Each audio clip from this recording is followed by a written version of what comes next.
GBNews presenter Nigel Farage joins me now to give his take on all of this. Nigel, it's not just former military bases, is it? It's supposedly cruise ships, which we haven't actually bought yet. What do you make of this latest announcement today, then? Well, forget about the cruise ships. I mean, that's way down the road. They haven't signed anything. There's no time frame on it whatsoever. But they got what they wanted because the Sun put it on the front page. And that gets to the heart of everything that was done today. This is pure spin.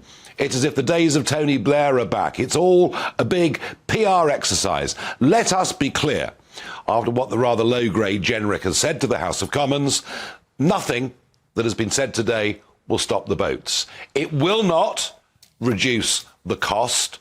Not a single person will come out of the over 450 hotels that are full around the country already. Costs will go up. And have a think about it. The East Sussex training ground that was announced, all right, the North Eye camp, that will house 1,200 young men.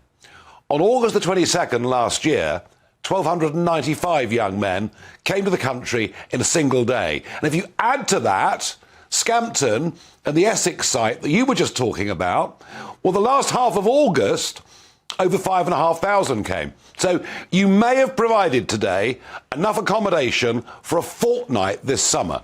What then? And that hasn't even been thought about, hasn't even been considered.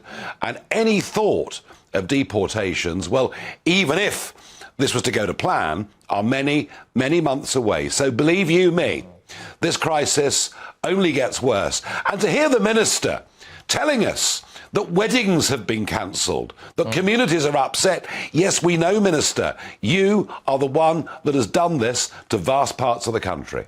Yeah, indeed. And we are now witnessing the absolutely tragic situation where you've got quite often middle-aged or elderly people who've lived in a village their entire lives, quite possibly born there and maybe even had generations of people in that village. I suspect that if you saw the War Memorial in a lot of these villages, it would have the same names, surnames as the people who still live there now. Just out there with very well-meaning signs just saying, look, you know, please not here. Please not here. And, of course, they're all labelled far-right and extremists. I mean, actually, we can't all be far-right, Nigel. Come on. No, and I mean, we saw what happened to the GBNews Southwest reporter, Jeff Moody, who attended a protest that took place outside a hotel in Newquay.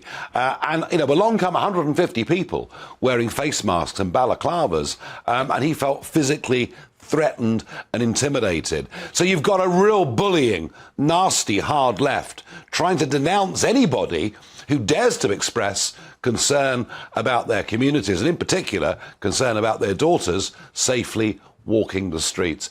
You know, the real answer to this is there is no right place. There is no right place for any of these people, other than perhaps an offshore island.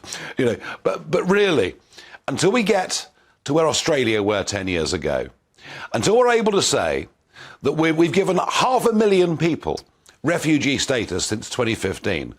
We are far from being ungenerous, but anyone that comes via the traffickers will never become a refugee. Until we do that, the problem will go on. Now, just, you know that you've said, Nigel, that the cruise ship side of it is way down the track, and it obviously is way down the track. But short of us actually building an island somewhere or sending them to the Ascension Islands or the Falklands or somewhere like that, presumably you would be more in favour, would you, of the use of cruise ship or barges than you would be of military bases and hotels? Yeah, but they'd still get free dental care. They'd still get free medical care. They'd still get 38 quid a week spending money, 3 square meals a day, and be allowed off the ship to wander around Plymouth or Liverpool with goodness knows what consequences. I repeat the point. Nowhere is the right location. Look, Nigel, thank you very much. And you'll, of course, be on air later on, won't you? Do you want to give us a whiz through of what you got coming up? Yeah.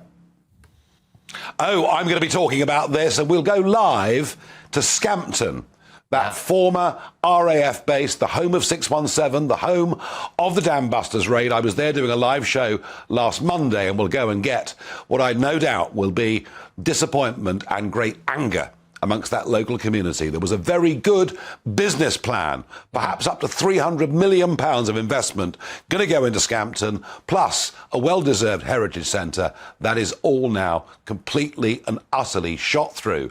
I'm afraid by a government that has totally failed to control our borders. Yeah, look, absolutely spot on. Nigel, thank you very much, and I look forward to watching that later on. Nigel Farage there. And